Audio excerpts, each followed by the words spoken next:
Lebih nyaman tinggal di Indonesia atau di Prancis? Kayaknya di Indonesia. Karena saya udah... Harusnya bangga dengan identitas Indonesia. Alhamdulillah Indonesia seindah ini. Gak perlu dikasih label.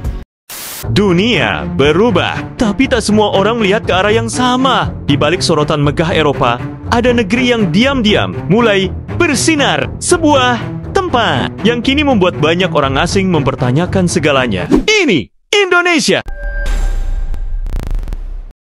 Selamat datang di channel Foxtel, channel yang menyajikan suara, cerita, dan dunia. Disinilah kamu akan menemukan sisi lain dari Indonesia melalui narasi yang mungkin belum pernah kamu dengar. Hari ini kita akan membahas sebuah fenomena yang jarang dibahas secara mendalam. Bagaimana pandangan orang asing berubah drastis setelah mengenal Indonesia. Dulu mereka mengira Eropa adalah segalanya, tapi kini banyak dari mereka justru jatuh cinta pada Indonesia dan ingin tinggal di sini selamanya, selama bertahun-tahun.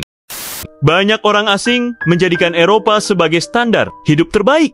Sistemnya rapi, teknologinya maju, dan kualitas hidupnya terlihat sempurna. Tapi realitanya tak selalu seindah gambaran di media. Banyak yang merasakan hidup di Eropa penuh tekanan, individualis, dan terasa dingin bukan hanya karena cuaca, tapi juga suasananya. Saat mereka datang ke Indonesia, mereka kaget. Negara ini mungkin tidak semaju dalam ukuran barat, tapi justru menawarkan sesuatu yang lebih penting.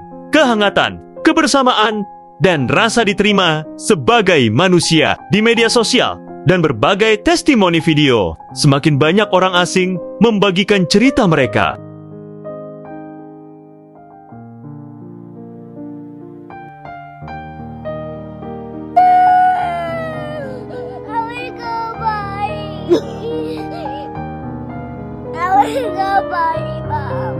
We're gonna go to Bali soon, okay? I wanna go to Bali. Lebih nyaman tinggal di Indonesia atau di Prancis? Kayaknya di Indonesia. Karena saya udah beberapa tahun ya di sini.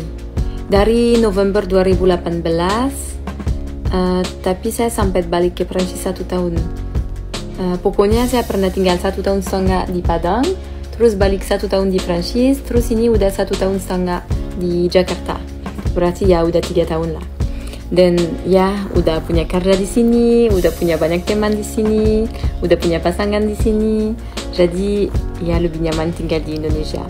Untuk sekarang saya beta dan saya pengen jalan di Indonesia dulu. Tapi karena saya masih warga negara luar, warga negara asing, kurang tahu itu. Saya belum tahu masa depannya seperti apa, pulang Perancis atau di sini terus. Tapi ya mau berkarir di sini dulu, gak ada rencana untuk balik. Dan ya pasti kangen sih sama keluarga, sama makanan Perancis, sama teman-teman semua ada di sana.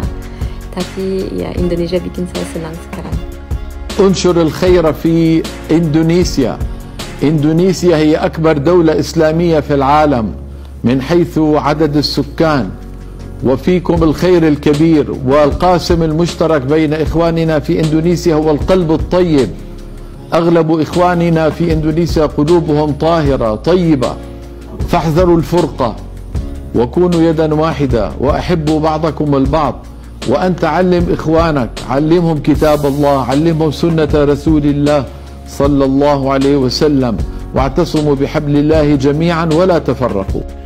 Hari ini saya mau bahas culture shock di Indonesia yang sampai sekarang masih shock saya kalau lewat FYP. Kita semua tahu Indonesia ini punya alam yang sangat diverse ya. Di Indonesia ada pantai, pergunungan, hutan, ada semua untuk semua selera ada ya di alam Indonesia. Tapi kenapa travel influencer atau developer tempat wisata suka kasih label dari negara lain? Contohnya ada pergunungan yang indah, rumput yang hijau, ada danau. Itu di Indonesia pastinya dikasih label Swiss cabang Indonesia.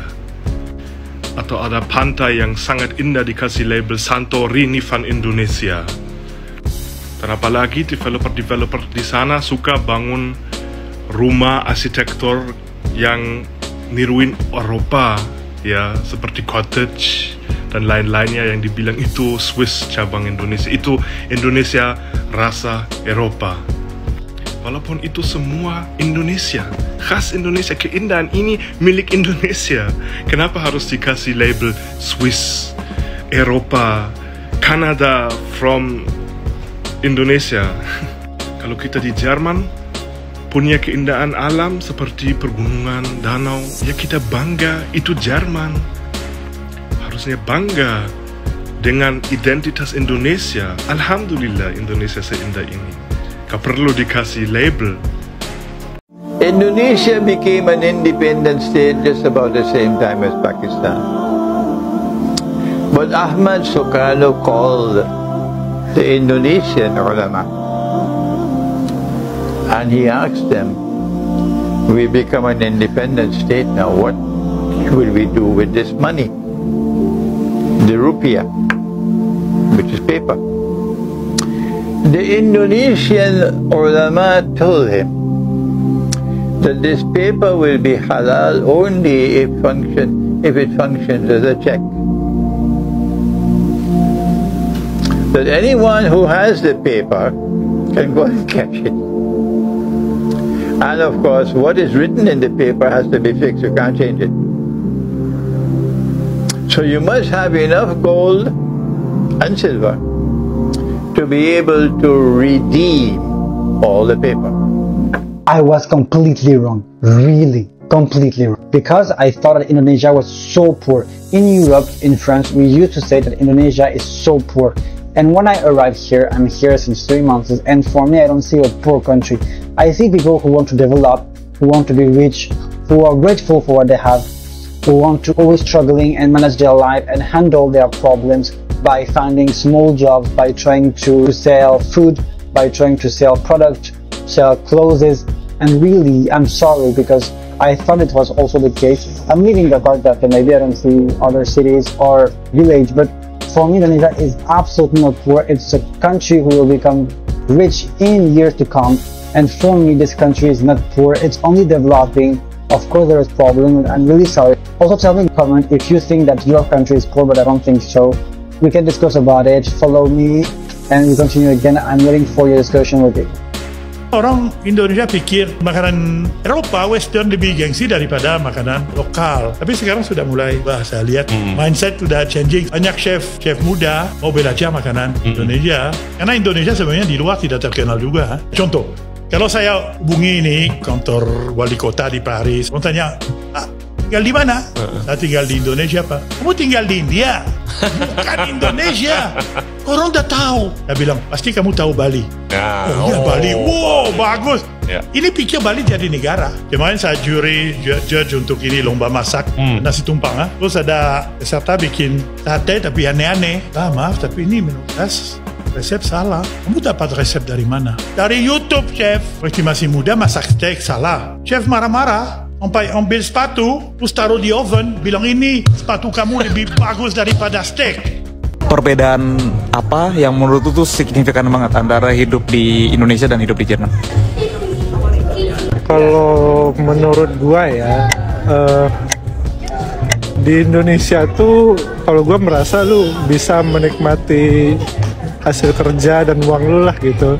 Lu punya uang dari kerja, lu bisa beli rumah, beli barang, atau bisa ada orang yang bantuin lu bersihin rumah gitu kan, atau makan yang enak gitu.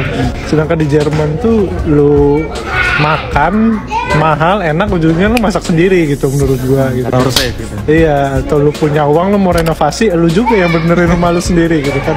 Kan males gitu. Sedangkan kalau di sini tuh lu udah kerja, lu punya penghasilan, lu bisa merasakan secara langsung gitu apa yang lu kerjain gitu. Caranya di sini lebih banyak cara untuk menikmati hasil kerja keras gitu. Iya. Seorang pria asal Jerman menyebut, di Indonesia, saya baru merasakan hidup. Warga di sini tidak menilaimu dari seberapa banyak uangmu. Mereka menilai dari cara kamu memperlakukan orang lain. Bahkan Ada yang bilang, saya tidak pernah merasa siman ini saat berjalan kaki malam hari. Pengalaman-pengalaman sederhana seperti itu yang justru membuat banyak dari mereka jatuh cinta dan membuat mereka bertanya dalam hati, apakah saya sudah menemukan rumah yang sesungguhnya? Yang paling mengejutkan, bukan hanya pujian, tapi tindakan nyata. Ada warga asing yang dengan sadar mengurus proses naturalisasi untuk menjadi warga negara Indonesia. Mereka bukan hanya suka, tapi benar-benar ingin menjadi bagian dari Indonesia. Mulai dari belajar bahasa, memahami budaya, hingga mengikuti aturan hukum di sini. Semua dilakukan karena mereka merasa Indonesia bukan sekadar tempat singgah, tapi tempat untuk memulai hidup baru. Realita hari ini membuktikan bahwa Indonesia tidak hanya dilihat sebagai negara berkembang, tapi sebagai rumah bagi mereka yang mencari makna hidup yang sesungguhnya, kehangatan masyarakat, keindahan budaya, dan kedamaian sosial menjadi magnet yang tak bisa didustakan. Mungkin Indonesia belum sempurna, tapi justru karena itulah negeri ini terasa nyata dan dicintai dengan tulus oleh mereka yang pernah mencicipi hidup di tempat lain. Ini cerita dunia yang belum tentu kamu lihat, tapi bisa kamu dengar. Sampai ketemu di suara selanjutnya. Stay curious and dengerin dunia lewat Foxtel.